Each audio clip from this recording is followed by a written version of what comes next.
Hi, my name is Lori Petchers, and I'm a documentary filmmaker.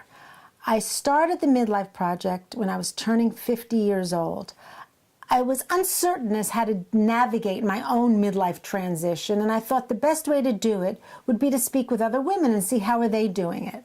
So I took my camera, went on the road, and traveled all over the United States, and I interviewed about 60 women about getting older and what it feels like. And I found that a lot of common themes emerged about feeling invisible or feeling shocked at what was happening to their bodies, or looking for a new identity, a new way to do the rest of their life, new hobbies, new loves, new marriages, whatever it is. And I took a lot of these ideas and I consolidated them into the half-hour piece called The Midlife Project, which I hope you enjoy. After I finished the Midlife Project, I met up with an artist, a friend of mine, and we started talking about, is there a way to take these ideas and instead of having them in a documentary, turn them into one piece of art? And we came up with The Old Bag, which is a middle-aged woman with a bag over her head in her bra and underwear. And it represents feeling invisible, standing proud and tall, and saying, see me now, even though nobody really seems to see you. And that was a very fun project, and we've photographed lots of women and published a book, and it's been great. So I hope you enjoy the film. You can find out more about the project online at oldbagsproject.com. And thank you very much. I'm glad to be part of this.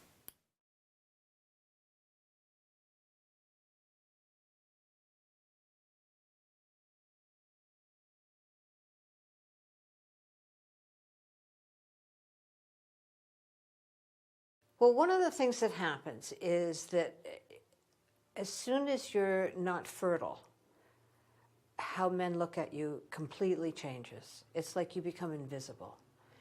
And it's strange, but in some ways it also is liberating, because you can be, you know, a crazy old lady if you want. You know, you can stand on the street corners and say, that's a stop sign there. You know, it changes.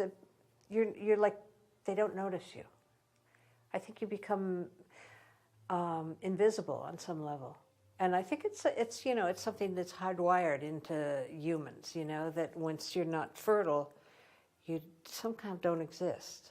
I think that it started for me earlier than that, actually, that feeling, and you're right, using the word invisible. I can't pinpoint it, but there is a point, especially I think about walking in New York City, and there's definitely a time when you know that you can still turn heads. I mean, even if you're not the most stunning woman, you just do by being young or dressing a little provocatively, and at least from the construction workers. But you're noticed, even by other women, checking you out, what you're wearing. And then that starts to go away, because there's a very, there's gorgeous women in New York City. You know, they keep themselves beautiful and beautiful clothes, and they carried themselves, and the young professional coming up. And so you start to realize that the eyes are starting to go to them, and you start having less of a presence on the street. And that happens in your 30s. It doesn't even wait to menopause. That starts happening already, where you start feeling replaced. And that sense of having the key to the city, you're giving it to somebody else. Well, I think it's particularly hard, though. As I said, I don't know that I always got those looks. If you grew up feeling, as much as everybody has their things they're picking themselves apart, but I think some women, my mother's in the theater, I think her looks were always really important to her. She got a lot of attention for her looks. That was her identity.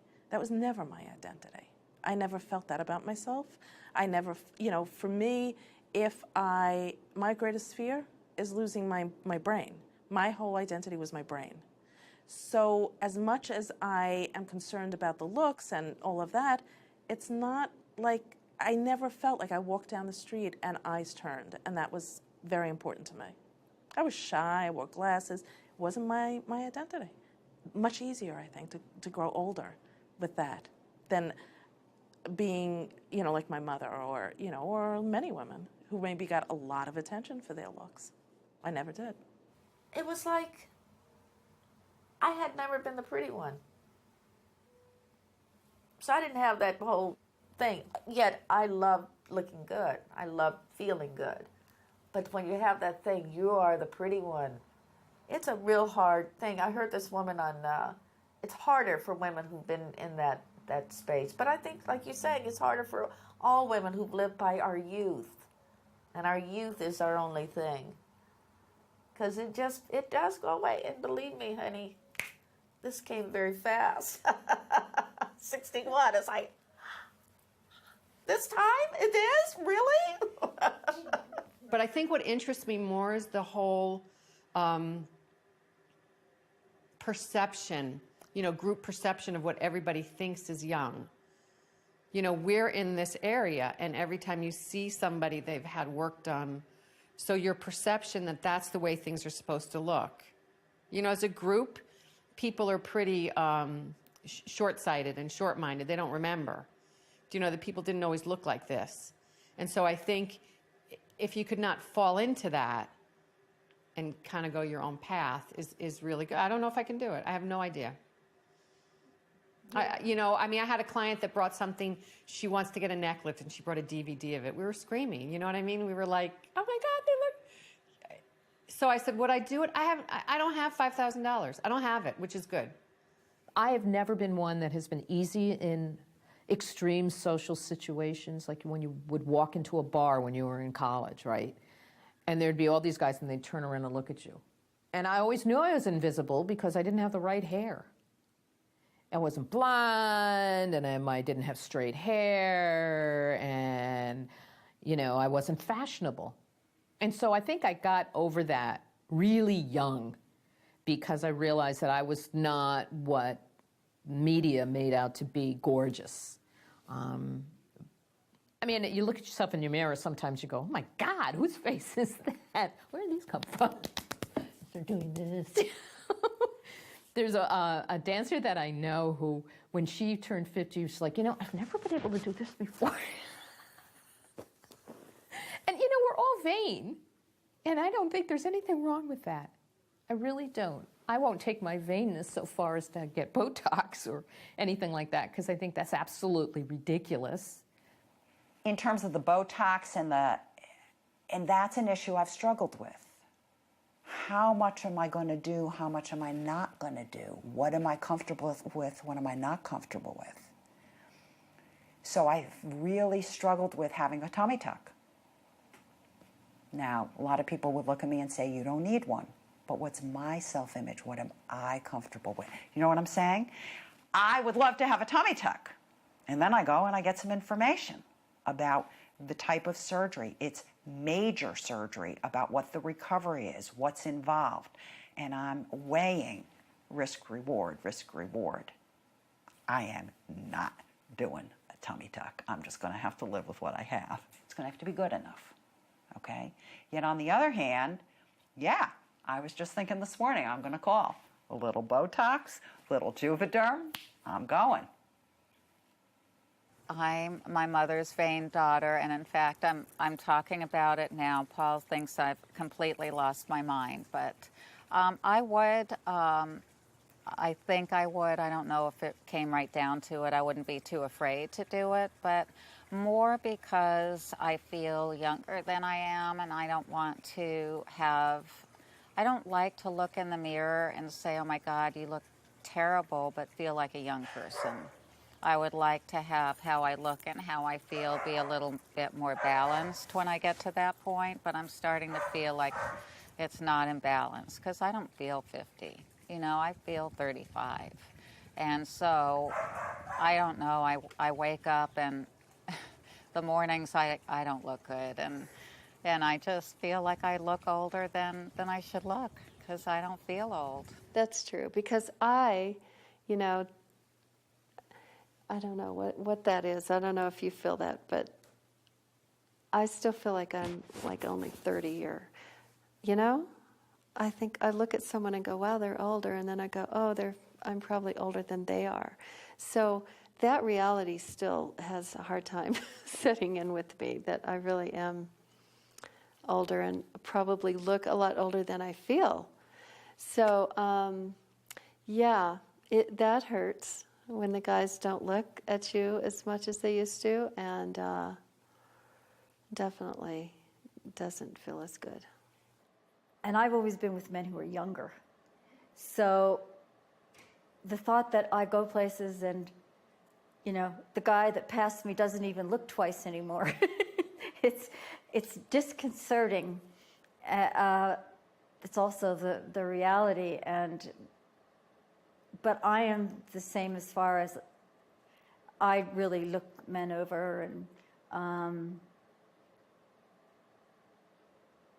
if I were single, I would definitely be interested in a relationship again with another man, a sexual relationship. I would not marry again. But what you were addressing, that awareness, is definitely true for me. And it isn't any fun. It's not any fun. It's hard because I felt attractive before, and you don't want to let go of that. You don't want to let go of that. And I think as women, especially in our society, there is a lot of importance on how people react to you. You know, in some senses, if I was isolated and by myself, I could be okay with myself. But you do, you know, and then when I've fluctuated in size, you see how people react to you differently.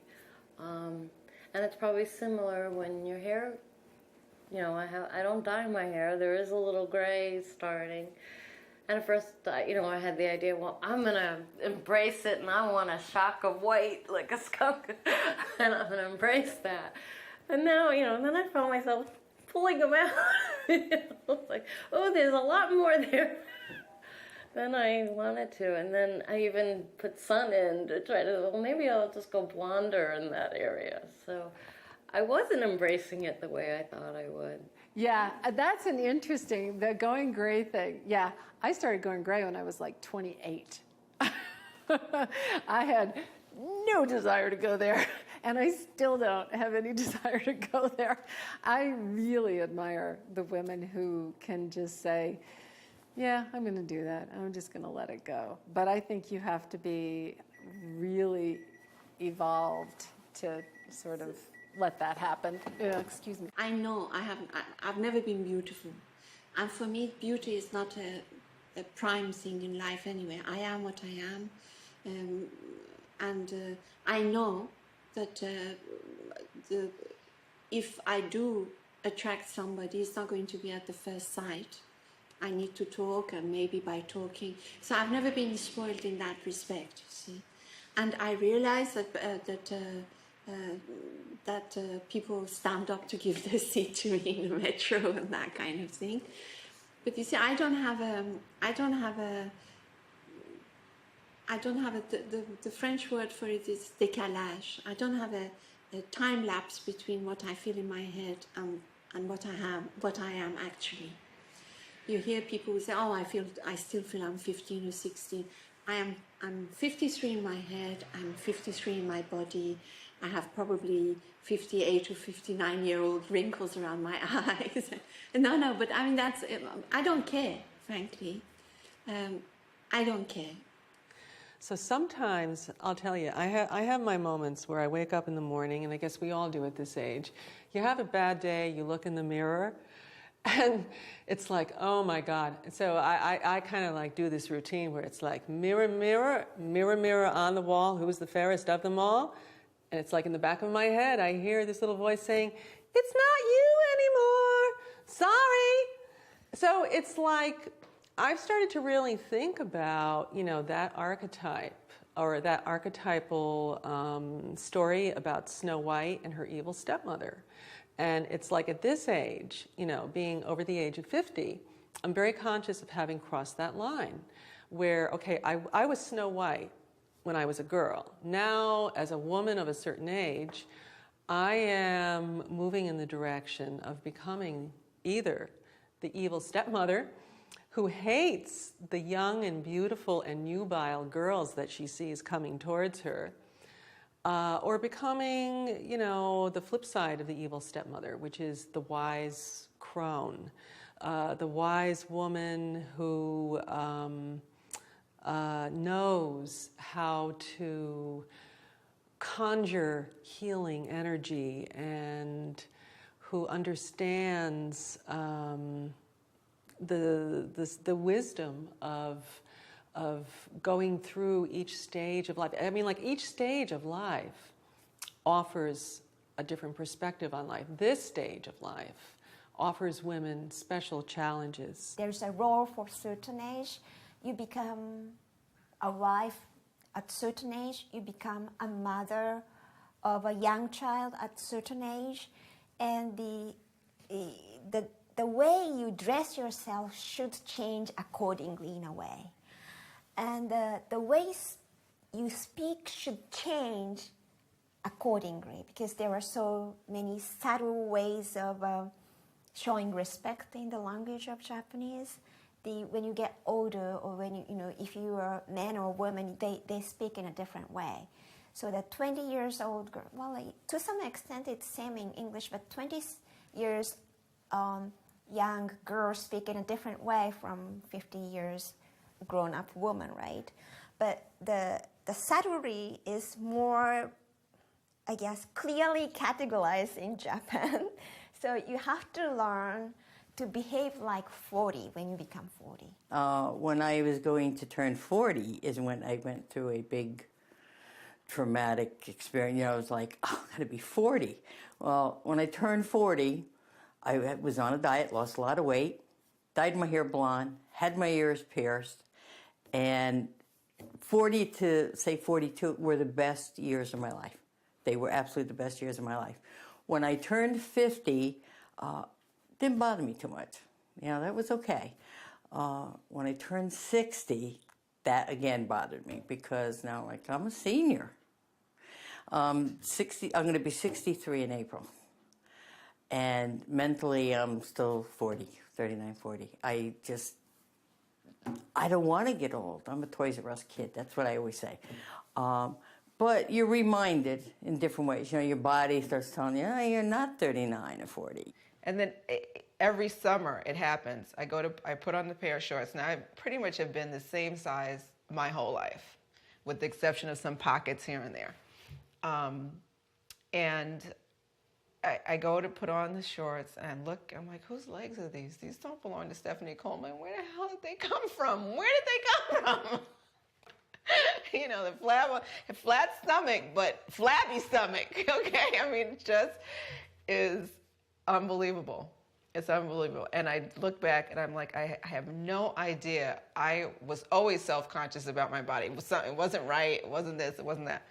And when I look back on what it looked like, I'm like, oh God, I would do anything to have it. I would do anything to have it today. So it is difficult to watch things change right before your eyes. It just blows me away. The other day when I was talking to my youngest daughter and I was complaining about myself for the umpteenth time, and I said, you know what, just enjoy your age right now. Just think about it every day, because my mother never told me that, or I never heard that advice. And I said, oh my God, celebrate your skin, celebrate your hair, celebrate anything you want, but just try and be in the moment with it, because suddenly it just goes away, and you kind of you spend so much time grieving it and saying, oh my gosh. And then, I'm an optimist by heart, so I just, by nature rather, so I always say, okay, there's a rainbow at the end of this, for sure. There's definitely going to be a reward to get through this, but it's the hardest change ever. I didn't think I would have this difficult time, just physiologically, mentally, with the hormones. I feel like it just can rule my day. The body changing, and you just feel kinda not really good and not really bad. You're just kind of like, bleh. I watched that Oprah show on menopause that she focused on a couple of times, about, I guess, the bioequivalent hormones and stuff like that, and I've been meaning to go and get checked, because I have a feeling that probably my estrogen and testosterone levels are just all over the board and stuff, and to see if I could get it better on keel, but it was interesting listening to some of the women on the TV from all over the world, kind of feeling like I do, and it dawned on me, and I was like, well, maybe this is the kind of the menopause factor. About 3 years ago, I said to myself, "That's enough now. You know, I don't want to have that bleeding and you know, everything which is going on before the bleeding, and you know, your moods, and headaches and diarrhea and whatever you can have." So I'm sure that was one of the reasons why I went through menopause. And the second, I think, was that I handed my part of my sexuality over to my daughter. Yeah, I think. I'm 55 years old, and I'm struggling still, and I understand your struggle with this. I am still a young woman inside, but my body is not anymore a young woman, you know, and I've got arthritis. I've got arthritis in my hip. I've got it in my hand. I get out of breath easily, you know, and I don't exercise. I should, you know, I probably should be doing that. I have to watch everything I eat now. I can't just eat anything I want to anymore because I wear it. I end up wearing it. And the emotional upheaval is really difficult. That's more, I think, impacting me than the physical stuff. The fact that my kids are growing up and they're leaving and they're going off to college, and I'm going to have the empty nest. I'm really struggling with that.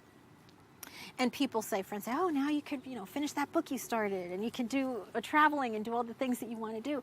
It's like, well, yeah, I could do those things, and I probably will, but I'm still going to miss that part of my life that I've invested 22 years in. It's never over. I don't think we ever stop parenting, but the way I parent will change, and it's the unknown for me. It's kind of scary. And because I've never known anything different, I mean, I have girlfriends and family members who love just a night out with their spouse and a drink. I don't know what that is like. I don't think, I'm trying to think, maybe in our entire 20 years we've done it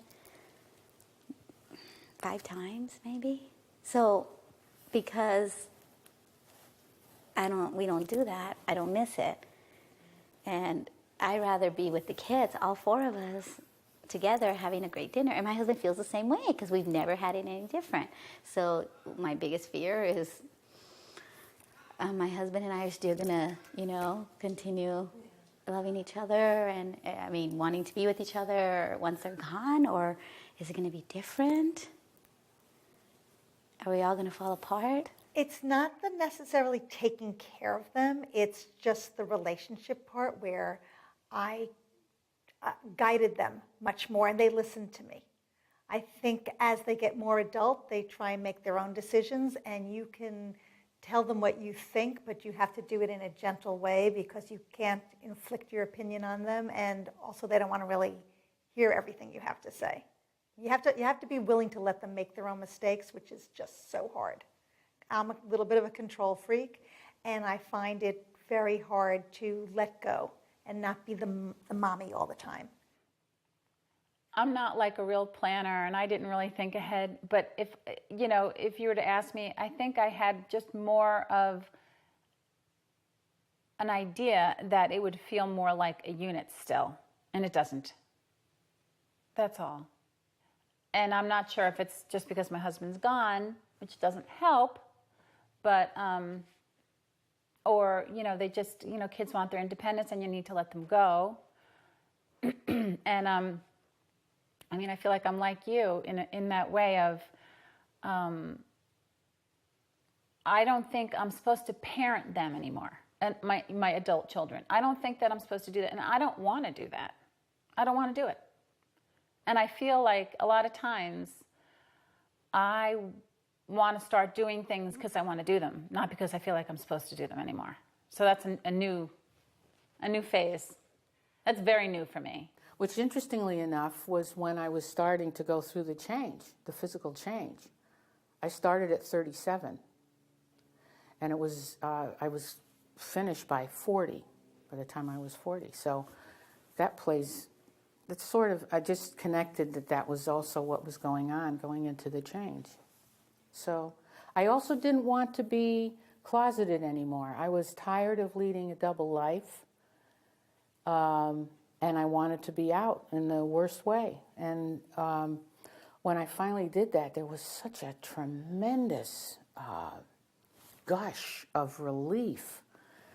And I started to begin to realize who I really was and could be proud of myself, because I was always hard on myself because of this, living this double life. And it was very, very exciting and very empowering. And so I really didn't come into my life until I was in my 40s. Everything happened at once. So by the time that menopause rolled around for me, in some ways it was actually a relief to be done with that. You know, it's kind of no more birth control, no more worrying about all of that stuff. And besides, for the just the physical discomfort, I didn't have it that bad. And but what I did have was a lot of depression. I actually the hormonal change or whatever, it might have coincided, if I think about it, because I had it late, with my marriage breaking up. Well, I think, I hear people saying that when you're married a really long time, that, you go through many different marriages. So I think at this time, it requires that the marriage makes a shift. And that if the marriage doesn't make a shift, and I think this is true of all relationships, then the marriage will cease to exist. So the marriage needs to make shifts. It needs to make shifts at all different phases, from when we first marry to when we have children, to this age, till we get old. So I would say that it would cease to exist if it didn't make a shift, but if it made a shift, it would continue to exist. And there's a polarity about being married or not, because there's yourself and there's your family. And so if both those things, you hold both those things important, then you can't put one above the other. You can't stay only for family and leave for yourself, or stay for yourself or leave for your family. You have to find a way that it kind of works together, and that's, again, the balance again. So it's I'm not clear as how it will end, but I guess I would say if it ceased to exist, I wouldn't probably get married again. I probably wouldn't do that. Well, I had been talking to my husband since we've been married 9 days, that, things weren't really right. And we really needed to address a few things, mostly the passion side of the relationship. And he kept saying he would address it, but he would never read a book or see a counselor with me or do anything. And at 18 years of marriage, I was working as a tennis pro against his wishes. That was really the end, because he never wanted me to work. And I finally said, I'm going to work. And I fell in love with somebody else.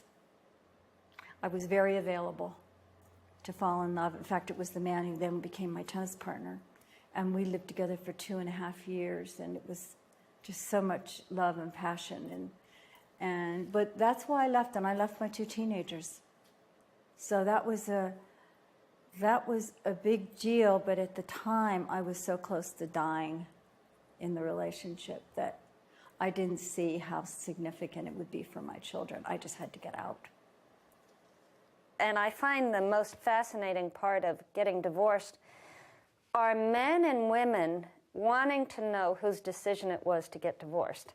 If I was the one being divorced, that meant something. If I was the one divorcing, that meant something. So that had a whole bit of implication and I was the one to divorce. So immediately that gave me a power image. Whereas if I was the one divorced, they would have thought of me, I really strongly feel, as a victim or somebody who just, what is Laura really like? We just don't, you never know what goes on behind closed doors, but there was a real fascination on who wanted the divorce. And I have a friend who's getting divorced. I said, get an answer ready, because you will be asked, or implied. People want to know whose decision it was. Everybody's got these expectations that what things are going to be like. You have that picture perfect, little cottage in the country kind of thing, and how your life would be. And then real life happens, and it's like, wow, it's not like that. Wow, that's a slap in the face. And then you get into the dating thing. You know, what do men expect in terms of bodies, you know, appearance? And it's, you know, I don't have any answers. You know, and it was funny. I was talking to a friend yesterday. We were talking about relationships and the aging process, I think, because I was telling him about your project. And I said, you know, when I got divorced, I was 39. I was 39 when I moved out, and, you know, 40, the divorce actually came through. And I had been in an unhappy relationship, and one where it was what I call involuntary celibacy, because sex was not possible. And through my most of my 30s was tough. And so when I got divorced, it was like, you know, yeehaw, let's find a man. And I had a few short-term relationships, and then I had a longer-term relationship. But it's interesting. I don't know if it's everywhere or it's for whatever reason what I attracted or whatever, but there wasn't really good relationship material. Now that, I would say, you know, jumping ahead, now that I'm in my 50s, you know, whether it's hormonal or it's life experience or whatever, I don't have that urgent need to have a man in my life. I mean, I like to feel like I'm open to that. But it's kind of a relief. But one of the interesting things about being this age, you know, relating directly back to what you were just saying about how it's so important for us to feel validated, have our sense of beauty and attractiveness validated through, you know, how the opposite sex views us.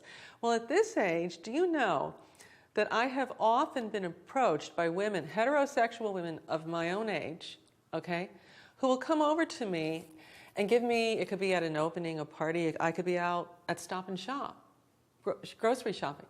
And they'll come over to me and it's like, hey, sister, I want to share with you that I think you've got great legs. And it's like, thank you. Or, you know, hey, you know, you're in great shape. You know, I ran into this woman one day at a supermarket in Fairfield, and she said to me, she asked me actually how old I was, and I told her, and she said, well, you know, that's quite admirable. At this age, I rate people's attractiveness by the firmness of their jawline, and you've got a great jawline. So I get it from the women my own age. So I feel as if in a curious way, at this age, it's like that's where you get your validation from other women who are going through the same thing, who see it, they see you doing it, you know, looking good, and they're working on it too, and it's like, hey, we're in this together. And I think it helps if you can talk about it and laugh about it. You know, everybody's thinking that they're the only ones, you know, that are looking in the mirror and everything's sagging and the rings under the eyes and you're looking at the jowls. And, you know, if you're on the same page with people, it diffuses it. It's like talking about anything at all. I think if you talk about it, it's not this great, horrible elephant sitting in, you know, scary elephant in the center of the room. Does anything really take it away? Does anything take away your age? No, you just have to go through it.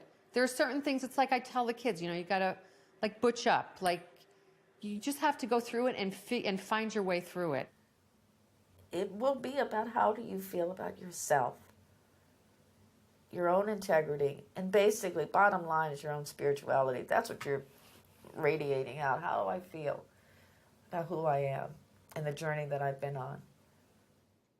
And now, with people living so much longer, to spend the second half of your life hating the way you look, what's that? You just have to let it go and go on to the next thing of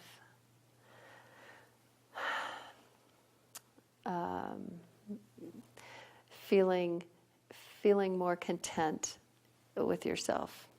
And so maybe you're not going to get the looks anymore, and maybe you're not going to have that same thing, but you're going to feel good and you're going to feel content with yourself. And if you can do that, I think that's huge.